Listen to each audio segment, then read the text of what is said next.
Assalamualaikum warahmatullahi wabarakatuh. Baiklah, perkenalkan nama saya Ilham Hamid Ma'arif dengan NIM F1S1 19056. Di sini saya akan menjelaskan mengenai penerapan algoritma genetika untuk optimasi penjadwalan tebangan hutan. Oke, langsung saja. Latar belakang penelitian. Nah, banyak lahan hutan yang sementara belum diusahakan secara optimal, sehingga apabila diberikan sentuhan teknologi, maka lahan hutan dimaksud dapat menghasilkan produksi yang optimal tanpa merusak ekologi dan ekosistem hutan. Penyelesaian masalah penjadwalan tebangan hutan menggunakan analisis matematika, yaitu penyelesaian linear dengan metode simplex, akan membutuhkan proses komputasi yang panjang, sulit untuk mencari penyelesaian yang disebabkan oleh banyaknya data dan beberapa tujuan sulit dikuantifikasikan. Sehingga proses optimasi pengaturan tebangan digunakan algoritma genetika. Dengan keuntungannya yaitu lebih mudah untuk memperoleh pendapatan kayu yang optimal dengan tetap menjaga ekologi dan ekosistem dari hutan tersebut. Nah, selain itu, algoritma komputasi untuk mencari solusi suatu permasalahan dengan cara yang lebih alamiah. Salah satu aplikasi algoritma genetika adalah pada permasalahan optimasi, yaitu mendapatkan suatu nilai solusi optimal terhadap suatu permasalahan yang mempunyai banyak kemungkinan solusi. Daya tarik algoritma genetika terletak pada kesederhanaan dan pada kemampuan untuk mencari solusi yang baik dan cepat untuk masalah yang kompleks. Selanjutnya yaitu langkah penelitian. Yang pertama yaitu representasi dan inisialisasi populasi awal. Nah, representasi permasalahan dan pemodelan fungsi evolusi merupakan konsep yang paling penting dalam penyelesaian permasalahan dengan algoritma genetika. Representasi merupakan bentuk hasil dari masalah yang akan diselesaikan. Nah, untuk permasalahan penjadwalan tebangan hutan ini, tujuan yang ingin dicapai adalah memperoleh volume tebangan yang maksimal. Selanjutnya yang kedua yaitu fungsi fitness. Fungsi fitness merupakan ukuran kinerja suatu individu agar tetap bertahan hidup, yaitu mengukur kelayakan sebuah kromosom untuk dipelihara atau ditiadakan.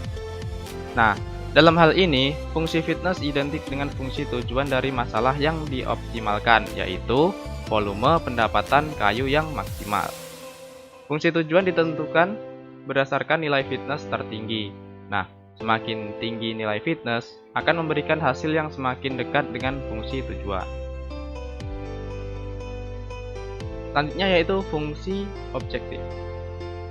Untuk memaksimalkan hasil panen terendah setiap tahun sehingga hasil panen tebangan setiap tahun tetap maksimal, maka digunakan fungsi objektif. Nah, fungsi objektif pada permasalahan optimasi penjadwalan tebangan hutan adalah fungsi tujuan untuk memaksimalkan nilai fitness. Fungsi objektif yang digunakan untuk mengevaluasi kebaikan suatu kromosom dalam penelitian ini adalah yaitu fungsi objektif sama dengan maksimal FK dengan K sama dengan ukuran populasi. Dan yang terakhir yaitu parameter algoritma genetika dalam program, di mana terdapat 3 operator. Yang pertama yaitu operator seleksi, yang kedua operator crossover, dan yang ketiga operator mutasi. Nah, operator seleksi yang digunakan adalah seleksi roda roulette. Seleksi ini menggunakan fitness skala dalam memilih kromosom dari populasi. Yang kedua, operator crossover. Nah, fungsi ini bertujuan untuk mempersilangkan 2 buah kromosom sehingga menghasilkan kromosom-kromosom baru yang membawa karakter atau gen yang berbeda. Dan yang terakhir, operator mutasi. Nah, jumlah kromosom yang mengalami mutasi dalam satu populasi ditentukan oleh parameter mutation rate. Proses mutasi dilakukan dengan cara mengganti satu gen yang terpilih secara acak dengan cara mengganti satu gen yang terpilih secara acak dengan suatu nilai baru yang didapat secara acak. Oke. Nah, bentuk kromosom. Bentuk populasi yang menyatakan kumpulan kromosom pada permasalahan ini adalah string yang berisi informasi tahun tebang petak tahun. Panjang string adalah N, dengan N adalah banyaknya petak tahun. Nah, bentuknya dapat dilihat pada gambar ini. Pertama, kromosom 1 terdapat X1, X2, X3, X4, seterusnya hingga Xn. Dan kromosom 2 sama. Nah, dari tabel ini, maksudnya dari gambar ini, kromosom 1 terdiri dari kumpulan gen X1, X2, X3, X4 sampai Xy atau Xn, berisi bilangan bulat positif yang merupakan periode tebang pada peta, nilainya antara 0 sampai lama penebangan. Pada kromosom 1 dapat dijelaskan bahwa gen X1 mempunyai nilai 5. X1 mempunyai nilai 5, menunjukkan bahwa pada peta 1 ditebang pada periode tahun ke-5. Jadi 1 tahun ke-5, X2 tahun ke-18. Nah, gen X3 mempunyai nilai 3, menunjukkan bahwa pada peta 3 ditebang pada periode tahun ke-2 dan seterusnya. Sama seperti pada kromosom 2, seperti itu juga. Nah, nilai fitness. Fungsi fitness yang digunakan untuk mengevaluasi kebaikan suatu kromosom dalam penelitian ini adalah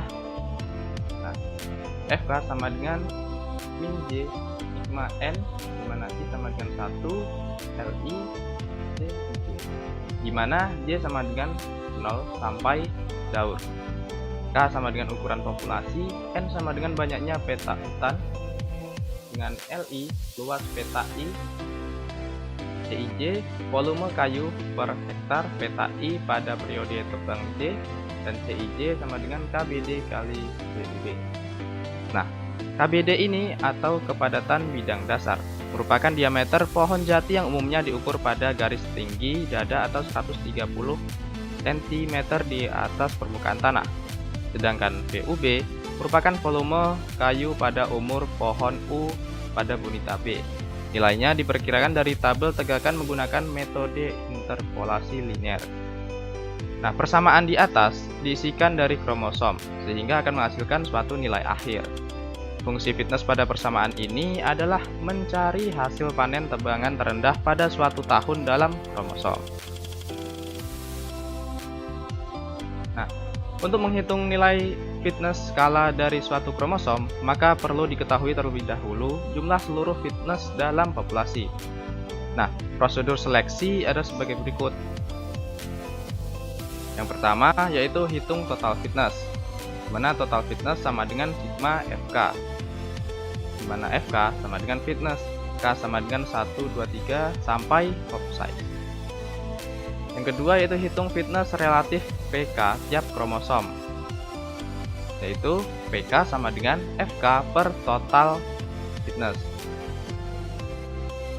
Selanjutnya hitung fitness kumulatif IK untuk setiap kromosom, di mana KI sama dengan PI, IK sama dengan K kurang 1 tambah PK, dan K sama dengan 1, 2, 3 dan seterusnya hingga pop size.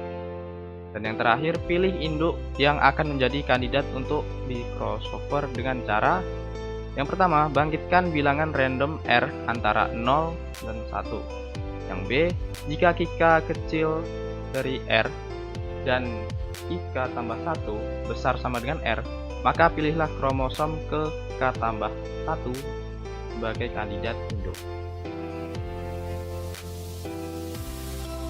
Nah, sekarang hasil dan pembahasan. Yang pertama, pengaruh parameter ukuran populasi. Nah, ukuran populasi menentukan proses pencarian solusi terhadap nilai optimal. Algoritma genetika mulai bekerja dengan populasi awal, dan populasi-populasi berikutnya jumlahnya ditentukan pengguna. Nah, pada pembahasan ini akan diamati pengaruh jumlah populasi terhadap nilai objektif. Percobaan pertama adalah dengan mengambil ukuran populasi sama dengan 10, jumlah generasi sama dengan 1000, dengan visi atau crossovernya sama dengan 0,8, IM atau mutasinya dengan 0,2, dan tahun awal tebang pada tahun 2012. Percobaan selanjutnya adalah dengan menambah ukuran populasi dan tetap menggunakan nilai parameter yang sama pada percobaan pertama. Setelah dilakukan 13 kali percobaan dengan ukuran populasi yang berbeda, diperoleh nilai objektif seperti tabel 1 di samping ini. Nah, ini adalah tabel 1, nilai objektif pada percobaan terhadap perubahan ukuran populasi. Dari tabel tersebut diketahui bahwa nilai objektif tinggi dicapai pada ukuran populasi 200. Untuk ukuran populasi yang lebih dari 200. Hal tersebut akan berpengaruh pada penurunan nilai objektif walaupun relatif kecil. Nah, kemungkinan masalah ini terjadi karena setiap kali menjalankan program genetika tidak akan selalu menjamin hasil yang diperoleh akan sama dengan sebelumnya. Bisa terjadi hasilnya akan lebih baik atau sebaliknya. Dan ukuran populasi tersebut akan digunakan untuk pengamatan pada pengaruh berikutnya.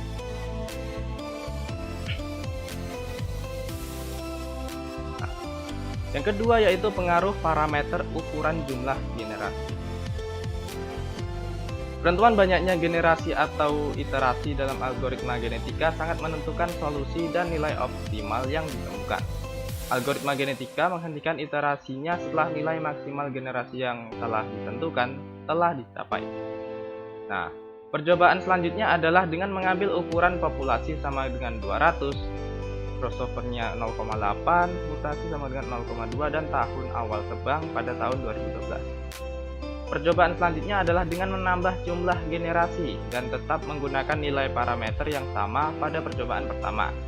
Setelah dilakukan 14 kali percobaan dengan jumlah generasi yang berbeda, diperoleh nilai objektif seperti tabel 2 di samping ini. Nah, ini adalah tabel 2, nilai objektif pada percobaan terhadap perubahan jumlah generasi. Nah, dari tabel tersebut diketahui bahwa dengan ukuran populasi sama dengan 200 dan jumlah generasi 50 sampai 3000, nilai objektif cenderung naik dari generasi ke generasi berikutnya, sehingga dihasilkan nilai objektif yang lebih optimal pada generasi berikutnya karena memberikan eksplorasi terhadap ruang pencarian yang besar. Nah, akan tetapi harus dibayar dengan waktu eksekusi yang lebih lama.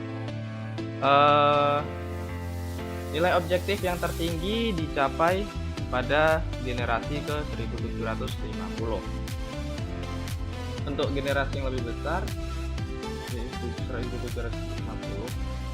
Nah, hal tersebut akan berpengaruh pada penurunan nilai objektif walaupun relatif kecil. Ukuran populasi 200 dan jumlah generasi 1750 akan digunakan untuk pengamatan pengaruh. Nah, pengamatan berikutnya yaitu pengaruh parameter isi atau crossover. Dengan ukuran populasi sama dengan 200, PM sama dengan 0,2, jumlah generasi sama dengan 1750, dan awal tahun tebang sama dengan 2012. Pengaruh variasi nilai sisi atau crossover terhadap nilai objektif dapat dilihat pada tabel 3 di samping. Nah, ini adalah tabel 3, nilai objektif pada percobaan terhadap perubahan visi. Nah, nilai parameter visi 0,25 yang kecil dari proses crossover menyebabkan jumlah crossover baru lebih sedikit untuk generasi berikutnya, sehingga menghasilkan alternatif nilai objektif baru yang lebih sedikit. Sedangkan nilai parameter visi 0,8 yang terlalu besar menyebabkan jumlah kromosom baru yang lebih banyak. Akan tetapi, banyaknya kromosom yang mengalami proses crossover dapat merusak kromosom yang telah memiliki nilai objektif tinggi. Nah, di tabel ini nilai objektif yang paling tinggi pada nilai 0,5. Kemudian nilai visi tersebut akan digunakan untuk pengamatan pengaruh berikutnya. Nah, pengamatan pengaruh berikutnya yaitu pengaruh parameter PM atau mutasi. Dengan ukuran populasi sama dengan 200, visi sama dengan 0,5, jumlah generasi sama dengan 1750, dan awal tahun tebang sama dengan 2012, pengaruh variasi nilai PM terhadap nilai objektif dapat dilihat pada tabel 4. Nah, ini adalah nilai objektif pada percobaan terhadap perubahan PM. Nilai parameter PM 0,05 dan PM 0,1 yang kecil menyebabkan jumlah kromosom baru lebih sedikit untuk generasi berikutnya, sehingga nilai objektif akan konvergen lebih cepat atau konvergen prematur. Dengan banyaknya gen dalam satu kromosom pada permasalahan penjadwalan tebangan hutan yang tidak sebanding dengan proses mutasi yang dilakukan dengan cara mengganti satu gen yang terpilih dalam satu kromosom, maka diperlukan nilai PC yang lebih tinggi, sehingga akan diperoleh kromosom baru yang lebih banyak, sehingga dapat menghindari konvergen prematur untuk memperoleh nilai objektif yang lebih optimal. Nah, dari tabel ini diperoleh nilai objektif tinggi pada nilai PM 0,2. Nah, kemudian nilai PM tersebut akan digunakan untuk pengamatan pada pengaruh berikutnya. Nah, pengaruh yang terakhir yaitu pengaruh parameter awal tahun penebangan. Penentuan awal tahun penebangan pada permasalahan penjadwalan tebangan hutan sangat menentukan solusi dan nilai optimal yang ditemukan. Percobaan selanjutnya adalah dengan menggunakan nilai parameter terbaik yang diperoleh pada percobaan sebelumnya, yaitu dengan menggunakan ukuran populasi sama dengan 200, jumlah generasi sama dengan 1750, visi sama dengan 0,5, dan PM sama dengan 0,2. Setelah dilakukan 6 kali percobaan dengan tahun awal tebang yang berbeda, diperoleh nilai objektif seperti tabel 5 di samping ini. Nah, ini tabel 5 nilai objektif pada percobaan terhadap perubahan tahun awal penebangan. Dari tabel tersebut, diketahui bahwa dengan percobaan perubahan tahun awal penebangan 2010 sampai 2015, ternyata nilai objektif yang tertinggi dicapai pada awal tahun 2012. Sehingga dari hasil perhitungan yang telah dilakukan tadi, didapat hasil kromosom terbaiknya, yaitu dengan populasi 200, jumlah generasi 1750, dengan PC sama dengan 0,5 atau crossovernya, mutasinya 0,2, dan nilai objektifnya 61.361,50. Nah, jadi kesimpulannya, penelitian dan perencanaan program optimasi penjadwalan tebangan hutan dengan algoritma genetika dalam tesis ini memberikan hasil sebagai berikut. Yang pertama, algoritma genetika sangat tepat diterapkan pada permasalahan penjadwalan tebangan hutan karena banyaknya petak hutan menyebabkan ruang solusi menjadi besar.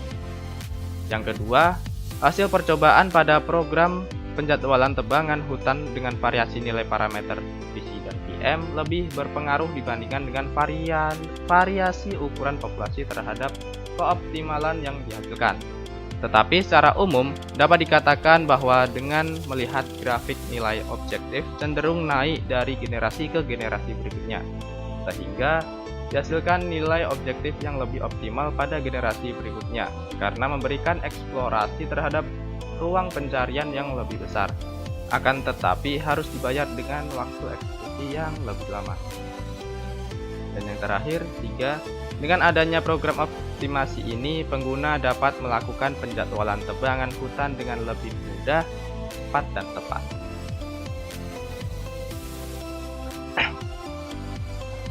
Baiklah, mungkin itu saja penjelasan dari saya. Semoga bermanfaat. Apabila terdapat kesalahan dalam penyampaian, saya mohon maaf. Saya akhiri. Wassalamualaikum warahmatullahi wabarakatuh.